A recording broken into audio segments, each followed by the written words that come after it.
तो जैसा कि हमें फ़िल्म के नाम से ही पता चलता है कि फ़िल्म में हमें कोई फ़्लाइट से रिलेटेड प्लान देखने को मिलेगा और इसमें पूरी फ़िल्म की शूटिंग शुरू से लेकर आखिर तक प्लेन में ही की गई है। ये कहानी है कैली प्रेट की।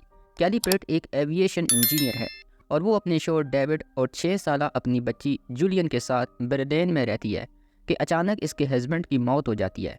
और अब इनकी मौत कैसे होती है और क्यों होती है ये सब हमें फ़िल्म में नहीं दिखाया जाता। लेकिन कैली इसकी डेड बॉडी को अमेरिका में ले जाना चाहती है, इसलिए वो अपने शोहर की डेड बॉडी को एक ताबूत में रखकर प्लेन में अपनी बेटी के साथ सवार हो जाती है।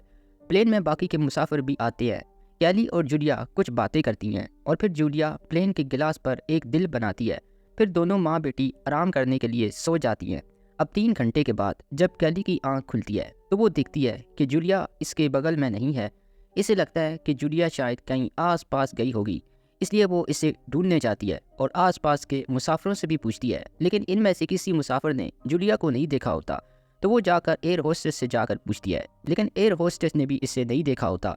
तो ऐसे में कैली परेशान हो जाती है कि आखिर जूलिया गई तो गई कहाँ। तभी इनमें से एक एयर होस्टेस जिसका नाम होता है स्टेफनी, वो एयरपोर्ट पर फ़ोन लगाती है और वहाँ से डाटा मंगाती है। इस डाटा के मुताबिक जूलिया इस प्लेन पर सवार ही नहीं हुई थी, पर कैली का दावा होता है कि वो जूलिया को साथ लेकर आई थी। तो एयर होस्टेस इसको इसका बोर्डिंग पास दिखाने का कहती है, लेकिन कैली के पास नहीं होता। लेकिन कैली एयर होस्टेस की किसी बात को सुनना नहीं चाहती और वो इस प्लेन के कैप्टन से मिलना चाहती है, इसलिए वो कॉकपिट की तरफ दौड़ती है। तभी इस प्लेन में बैठा हुआ एक शख्स इसे पकड़ लेता है जिसका नाम कार्सल होता है और वो एक एयर मार्शल होता है। लेकिन कैली कहती है कि इसे सिर्फ कैप्टन से मिलना है, जिसके बाद इसे कैप्टन से मिलने दिया जाता है। तो जब इसकी बात होती है कैप्टन से, तो वो कैप्टन को बताती है कि इसकी बेटी जूलिया खो गई है, जिस पर एयर होस्टेस कैप्टन को बताती है कि हमारे डाटा के मुताबिक जूलिया जहाज में सवार ही नहीं हुई थी, तो ऐसे कैसे हो सकता है, जिस पर कैप्टन भी कंफ्यूज हो जाते हैं।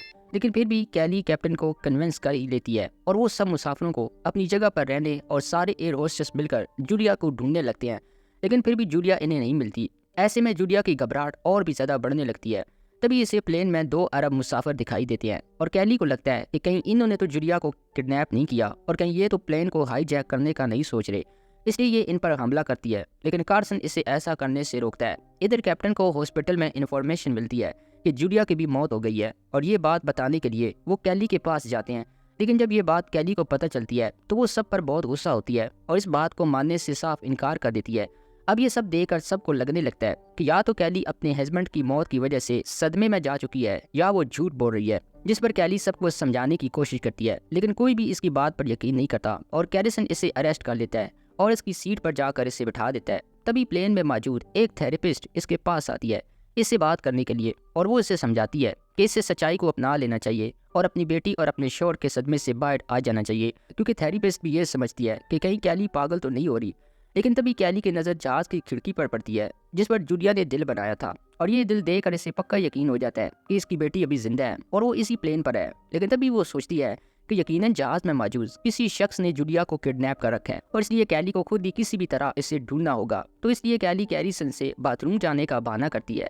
तो जैसे ही वो बाथरूम जाती है वो अंदर से दरवाज़ा बंद कर देती है और बाथरूम की छत से ऊपर चली जाती है और ऊपर जाकर वो सारे जहाज की इलेक्ट्रिक शॉर्ट खराब कर देती है, जिससे जहाज की बिजली चली जाती है। और इसी का फायदा उठाते हुए ये कैली जहाज के नीचे हिस्से की तरफ जाती है और वहाँ पर वो जूलिया को ढूंढने लगती है। लेकिन जूलिया इसे वहाँ पर नहीं मिलती और तभी वहाँ कैरिसन इसे पकड़ लेता है और वो कैली को बताता है कि प्लेन को इमरजेंसी लैंड करने वाले हैं और इसने FBI वालों को भी इन्फॉर्म कर दिया है और जैसे ही ये प्लेन लैंड करेगा तो FBI वाले सारे मुसाफिरों से पूछताछ करेंगे और इसमें काफ़ी टाइम लगेगा और इस सारे टाइम में वो अपनी बेटी को इस प्लेन में ढूंढ सकती है। और इसके बाद वो कैली से कहता है कि वो कैप्टन से बात करने जा रहा है। तो नाज़रीन, यहीं पर आता है कहानी में एक नया मोड़, क्योंकि कैरिसन कैप्टन से मिलने नहीं जाता बल्कि वो जहाज के इस हिस्से में जाता है जहाँ पर कैली की हस्बैंड की डेड बॉडी रखी हुई थी।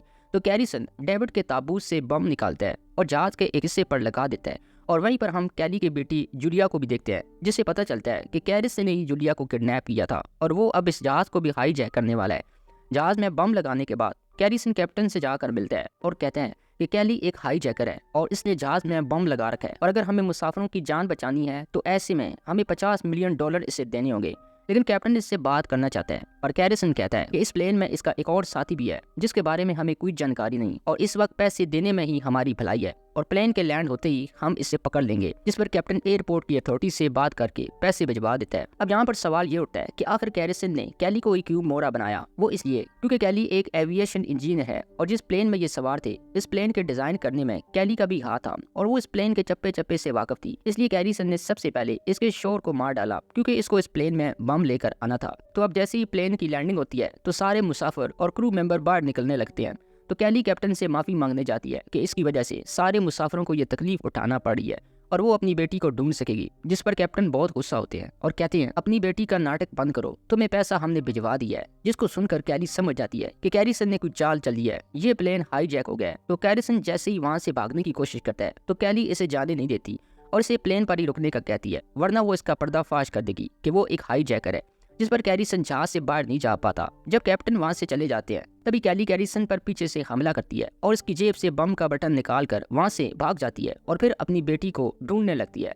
इधर कैरिसन को स्टेफनी मदद के लिए उठाती है, जिससे पता चलता है कि स्टेफनी भी हाईजैकिंग में कैरिसन के साथ थी। दूसरी तरफ कैली को अपनी बेटी जुलिया मिल जाती है और कैरिसन भी कैली का पीछा करते हुए इस एरिया तक पहुंच जाता है और कैली अपनी बेटी को लेकर एक जगह पर छुप जाती है। कैरिसन इसे ढूंढते ढूंढते इस एरिया तक पहुंच जाता है जहां इसने बम लगाए थे। तो तभी कैली बम के बटन को दबा देती है, जिससे एक जोरदार धमाका होता है, जिसके साथ ही कैरिसन भी मारा जाता है। फिर कैली अपनी बेटी को उठाकर जहाज से बाहर निकलती है और ये देखकर सबको यकीन हो जाता है कि कैली वाकई सच बोल रही है। मूवी के आखिर में पुलिस स्टेफनी को पकड़ लेती है और साथ में बर्लिन के बोर्ड ऑफ डायरेक्टर को भी गिरफ्तार कर लिया जाता है, जो इस प्लेन में कैरिसन के साथ मिले हुए थे। और इसी के साथ ये फिल्म यहीं पर खत्म हो जाती है।